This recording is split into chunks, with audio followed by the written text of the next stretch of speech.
যে ব্যক্তি বই লেখে তাকে বলা হয় কবি, আর যে ছবি আর্ট করে তাকে বলা হয় আর্টিস্ট।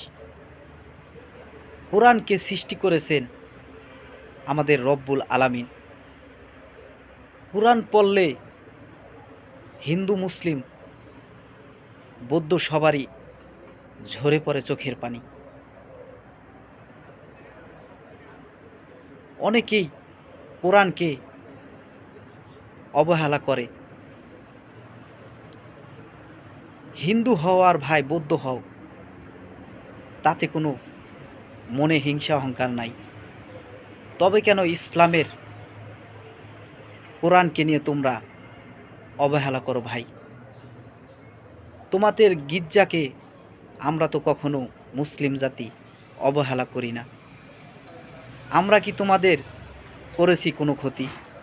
তবে কেন তোমরা আমাদের কোরআনের ওপর পা রেখে দেখিয়ে দিচ্ছ যে তোমরা নিকৃষ্ট জাতি?